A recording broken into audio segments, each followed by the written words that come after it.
Good morning dear students. ഇനി next നമ്മൾ second ചാപ്റ്ററാണ് ഫെസിലിറ്റീസ് പ്ലാനിങ്.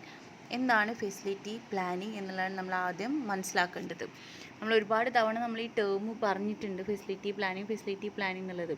ഫെസിലിറ്റി പ്ലാനിങ് എന്ന് പറഞ്ഞിട്ടുണ്ടെങ്കിൽ നമ്മളെ ഓപ്പറേഷൻ സ്ട്രാറ്റജീൻ്റെ ഒരു ബിസിനസ് ഫേമിനെ സംബന്ധിച്ചിടത്തോളം അതിൻ്റെ ഒരു ഇൻറ്റഗ്രൽ പാർട്ടാണ് ഫെസിലിറ്റി പ്ലാനിങ്.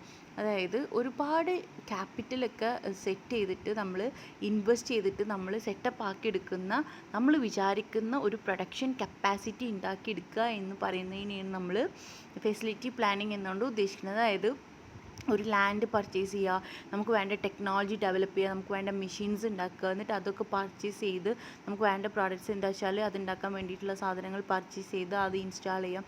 അത്തരത്തിലുള്ള ഒരുപാട് റിസ്ക്കുകൾ എടുത്തിട്ട് നമ്മൾ എന്ത് ചെയ്യാണ്, പ്ലാൻ ചെയ്യുന്നതിലാണ് ഫെസിലിറ്റി പ്ലാനിങ്ങിനകത്ത് വരുന്നത്. അതുപോലെ തന്നെ ഫെസിലിറ്റി പ്ലാനിങ് അല്ലെങ്കിൽ പ്ലാൻഡ് ലൊക്കേഷൻ അല്ലെങ്കിൽ ഫെസിലിറ്റി ലൊക്കേഷൻ അതൊരു മറ്റൊരു പ്രോബ്ലമാണ്. അതായത് എവിടെ ആയിരിക്കണം നമ്മളെ ലൊക്കേഷൻ, എവിടെ ആയിരിക്കണം എന്നുള്ള അതിന് വേണ്ടിയിട്ട് കസ്റ്റമേഴ്സിന് പ്രോഡക്റ്റ്സ് എത്തിക്കാൻ പറ്റണം, ട്രാൻസ്പോർട്ടേഷൻ സൗകര്യം ഉണ്ടായിരിക്കണം. ഈ കാര്യങ്ങളൊക്കെ നമ്മൾ എന്ത് ചെയ്യണം, ഫെസിലിറ്റി പ്ലാനിങ് ചെയ്യുന്ന സമയത്ത് പ്ലാന്റിൻ്റെ ലൊക്കേഷൻ എവിടെ ആയിരിക്കണം എന്നുള്ളത് നമ്മൾ എന്ത് ചെയ്യണം, ശ്രദ്ധിക്കണം. അപ്പം ഈ സെലക്ഷൻ ഓഫ് ലൊക്കേഷൻ എന്ന് പറഞ്ഞിട്ടുണ്ടെങ്കിൽ ഒരു ലാർജ് ഇൻവെസ്റ്റ്മെൻറ്റ് സ്ഥാപനങ്ങളൊക്കെ ആണെങ്കിൽ, ലാർജ് ഇൻവെസ്റ്റ്മെൻറ്റ് ഫോർ ബിൽഡിംഗ് അല്ലെങ്കിൽ പ്ലാന്റ് ആൻഡ് മെഷീനറി ഒക്കെ ആണെങ്കിൽ നമ്മൾ അതിന് അത്രയും പ്രധാനപ്പെട്ട ഒരു കീ ഡിസിഷൻ കൂടിയാണ് നമ്മളെ സെലക്ഷൻ ഓഫ് ലൊക്കേഷൻ. ഏത് പ്ലേസിലായിരിക്കണം നമ്മളെ സ്ഥാപനം നിലനിർത്തി കൊണ്ടുപോകേണ്ടത് എന്നത് ഒരു ഇമ്പോർട്ടൻ്റ് ആയിട്ടുള്ള ഒരു ഡിസിഷൻ മേക്കിംഗ് പ്രോസസ്സാണ്. അതുകൊണ്ട് തന്നെ എപ്പോഴും എന്ത് ചെയ്യാൻ പറ്റില്ല, നമുക്ക് ചേഞ്ചസ് വരുത്താൻ പറ്റില്ല. Actually it is not advisable or it is not possible to change location very often. എപ്പോഴും നമുക്കിങ്ങനെ സ്ഥലം ഇങ്ങനെ മാറ്റിക്കൊണ്ടാൻ പറ്റില്ല. കാരണം അത്രയും ഇൻവെസ്റ്റ് ചെയ്തിട്ടാണ് നമ്മൾ ഈ ഒരു പ്രോജക്റ്റിൽ ഇൻവെസ്റ്റ് ചെയ്യുന്നത്. അപ്പോൾ നമ്മൾ അത് എപ്പോഴും എന്ത് ചെയ്യണം, ശ്രദ്ധിക്കണം. അപ്പം എന്താണ് ഈ ഫെസിലിറ്റി പ്ലാനിങ്ങിൽ നമ്മൾ ഇനി പഠിക്കാൻ പോകുന്നത്, ഒരു എങ്ങനെ ആയിരിക്കണം നമ്മളെ ഓർഗനൈസേഷൻ, എങ്ങനെ ആയിരിക്കണം, അതിനുള്ള ഫെസിലിറ്റീസ് എന്തൊക്കെ നമ്മൾ ചെയ്യണം എന്നുള്ള കാര്യങ്ങളൊക്കെ കുറിച്ചിട്ടാണ് നമ്മളിനി പഠിക്കാൻ പോകുന്നത്.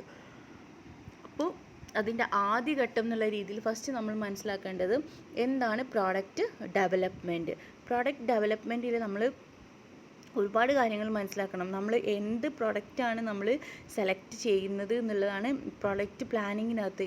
ആദ്യം നമ്മൾ മനസ്സിലാക്കേണ്ടത് പ്രൊഡക്റ്റ് പ്ലാനിങ് എന്താണെന്നുള്ളതാണ്. അപ്പോൾ പ്രൊഡക്റ്റ് പ്ലാനിങ് ആണ് ഈ ഒരു മാർക്കറ്റിങ്ങിൻ്റെ ഡിസിഷൻ മേക്കിങ്ങിൻ്റെ ആദ്യത്തെ ഘട്ടം എന്ന് പറയുന്നത്. അപ്പോൾ പ്രൊഡക്റ്റ് പ്ലാനിങ് എന്ന് പറഞ്ഞിട്ടുണ്ടെങ്കിൽ എന്താണ്, എന്ത് പ്രൊഡക്റ്റാണ് വേണ്ടതെന്നുള്ളത് നമ്മൾ സെലക്ട് ചെയ്യലാണ് പ്രൊഡക്റ്റ് പ്ലാനിങ്ങിനകത്ത് വരുന്നത്. അപ്പോൾ പ്രൊഡക്റ്റ് പ്ലാൻ ചെയ്യുന്ന സമയത്ത് നമ്മൾ മനസ്സിലാക്കേണ്ടത് ഒരുപാട് ഇന്നോവേറ്റീവ് ആയിട്ടുള്ള ന്യൂ പ്രോഡക്റ്റ്സ് ഉണ്ടായിരിക്കാം, എക്സിസ്റ്റിംഗ് പ്രോഡക്റ്റ് ഉണ്ടായിരിക്കാം, ഉള്ള പ്രോഡക്ട്സിൽ ആഡ് ചെയ്യാം, ന്യൂ പ്രൊഡക്റ്റ് ലൈനകത്ത് ആഡ് ചെയ്യാം. അങ്ങനെ പല രീതിയിലായിരിക്കും നമ്മൾ എന്ത് ചെയ്യുക, പ്രോഡക്റ്റ് പ്ലാൻ ചെയ്യുക. അപ്പം ഈ ഒരു പ്രോഡക്റ്റ് പ്ലാനിങ് അല്ലെങ്കിൽ പ്രോഡക്റ്റ് പ്രൊഡ്യൂസ് ചെയ്യുക എന്നുള്ളത് ഒരു ഓർഗനൈസേഷനെ സംബന്ധിച്ചിടത്തോളം ഒരു കണ്ടിന്യൂസ് ആയിട്ടുള്ള ആക്ടിവിറ്റിയാണ്.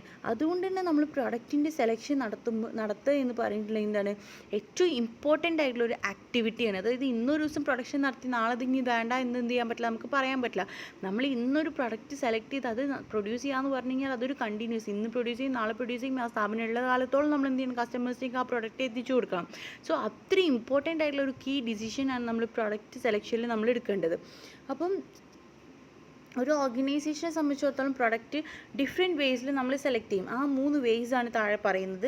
ഫസ്റ്റ് വൺ ആണ് ഇമിറ്റേഷൻ എന്ന് പറഞ്ഞിട്ടുണ്ടെങ്കിൽ മറ്റൊരാൾ പ്രൊഡ്യൂസ് ചെയ്യുന്ന പ്രൊഡക്റ്റ് കണ്ടിട്ട് നമ്മൾ എന്ത് ചെയ്യുക, അതേപോലത്തെ അല്ലെങ്കിൽ അതിൻ്റെ വേറെ വെർഷൻ. ഇപ്പോൾ ലെക്സ് സോപ്പ് പ്രൊഡ്യൂസ് ചെയ്യുന്നത് കണ്ടപ്പോൾ സിന്തോൾ എന്ത് ചെയ്തു, അവർ സോപ്പ് ഇറക്കി. ഒരു എക്സാമ്പിളാണ് ഞാൻ പറയുന്നത്.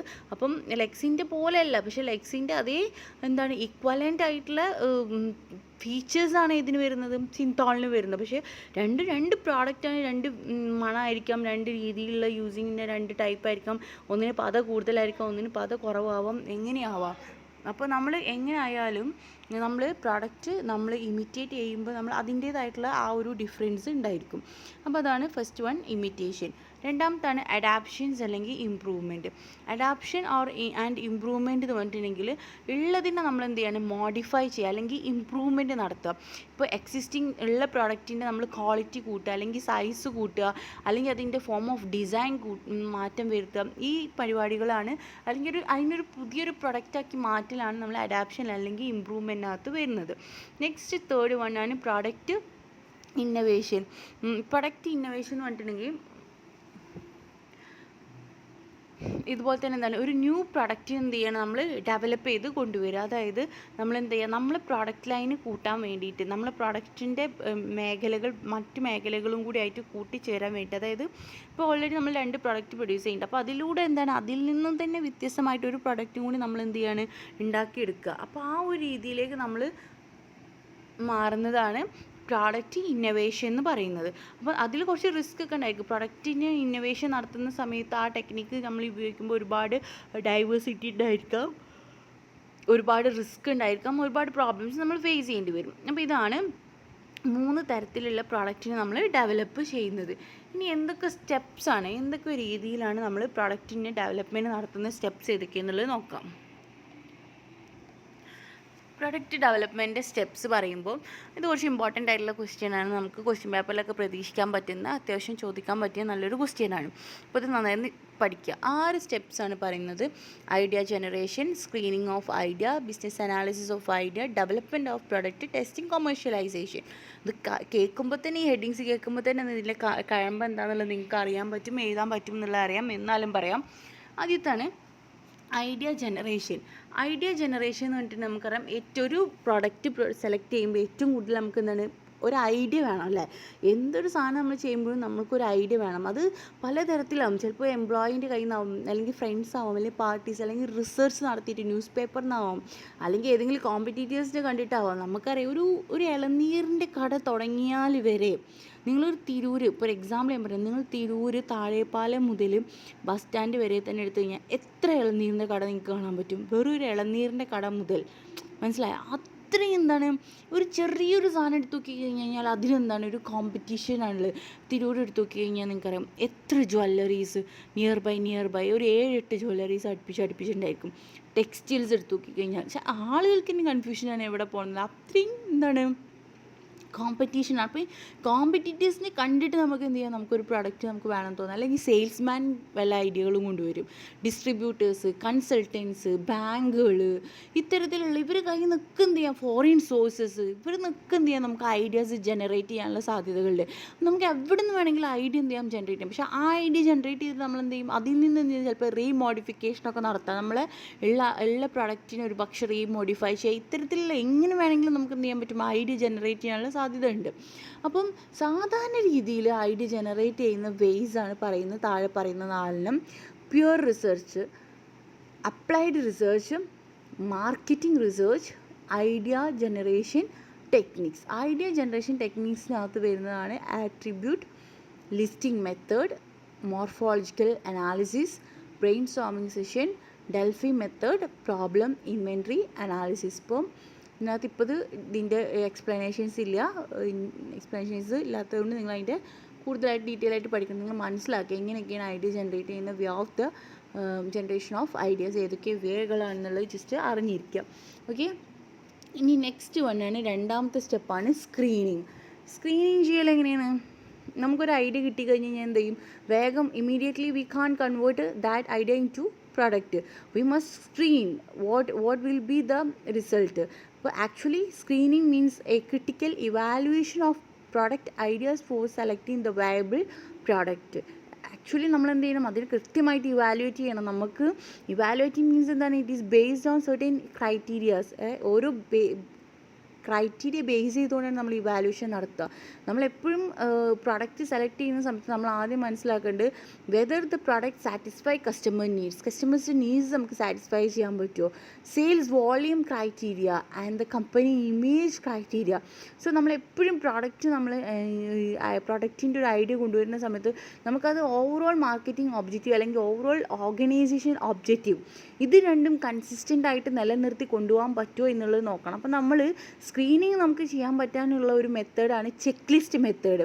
അതല്ലെങ്കിൽ ഡിഫറെൻറ്റ് റേറ്റിംഗ് മെത്തേഡ്സ് നമുക്ക് യൂസ് ചെയ്യാം. ഇങ്ങനെയൊക്കെ മെത്തേഡ്സുകളൊക്കെ യൂസ് ചെയ്തിട്ട് വേണം നമ്മൾ എന്ത് ചെയ്യേണ്ടത്, കൃത്യമായിട്ട് സ്ക്രീനിങ് നടത്തേണ്ടത്. ദെൻ നെക്സ്റ്റ് വൺ ആണ് third one, business or financial analysis. നമ്മൾ നമുക്ക് ഐഡിയ കിട്ടി, നമ്മളത് സ്ക്രീനിങ്ങും ചെയ്തു.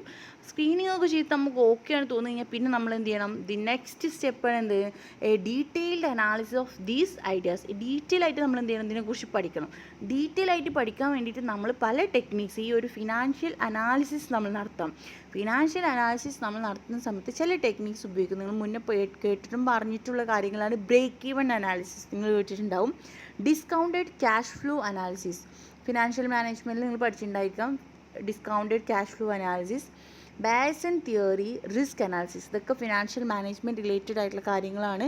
ബ്രേക്ക് ഈവൻ അനാലിസിസ് നിങ്ങൾ എക്കണോമിക്സിലും പഠിച്ചിട്ടുണ്ടായിരിക്കും. അപ്പോൾ ഇങ്ങനത്തെ ടെക്നിക്സ് ഒക്കെ യൂസ് ചെയ്തിട്ട് നമ്മൾ അതിൻ്റെ ഫിനാൻഷ്യൽ ക്രൈറ്റീരിയാസ്, ഫിനാൻഷ്യലി വയബിൾ ആണോ ഈ പ്രോഡക്റ്റ് എന്നുള്ളത് നമ്മൾ എന്ത് ചെയ്യണം, മനസ്സിലാക്കണം. അതിൻ്റെ ശേഷമാണ് എന്ത്, ഡെവലപ്മെൻറ്റ് ഓഫ് പ്രോഡക്റ്റ്. നെക്സ്റ്റ് സ്റ്റേജാണ് പ്രോഡക്റ്റിനെ നമ്മൾ ആക്ച്വൽ പ്രൊഡക്റ്റാക്കി മാറ്റുക. In this stage we are converting the ideas into a real material shape with a quality and which is actually the achieve the consumer desire in the process. And also it must be developed to a new build product, or it can be demonstrated or which can be shown to the other person. So it is a development of product. അപ്പോൾ actual product ആക്കി മാറ്റുക. The quality and the customer satisfaction is the basic important factor. അപ്പോൾ next വണ്ണാണ്, fifth വണ്ണാണ് testing.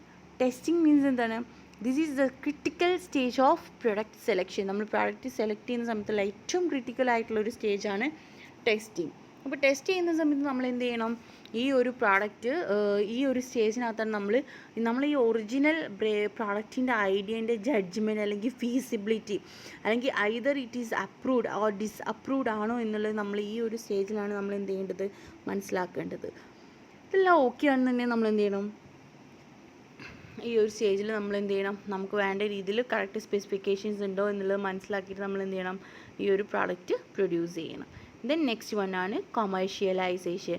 ഇതാണ് ഒരു final step. Commercialisation എന്ന് പറഞ്ഞിട്ടുണ്ടെങ്കിൽ all the actions involve in full scale production of a product. Full scale production of a product means എന്താണ്, advertising, selling ഒക്കെ ചെയ്യുക എന്നുള്ളത്. നമ്മളൊരു പ്രോഡക്റ്റിൻ്റെ ഫുൾ ഏരിയ കൊമേഴ്ഷ്യലൈസേഷൻ എന്ന് പറഞ്ഞു കഴിഞ്ഞാൽ എന്താ, വാണിജ്യം ചെയ്യണമെങ്കിൽ ഏറ്റവും എന്താണ്, അഡ്വർടൈസ്മെൻറ്റും സെല്ലിങ്ങുമാണ്. പ്രോഡക്റ്റിൻ്റെ വിൽപ്പന നടത്തും.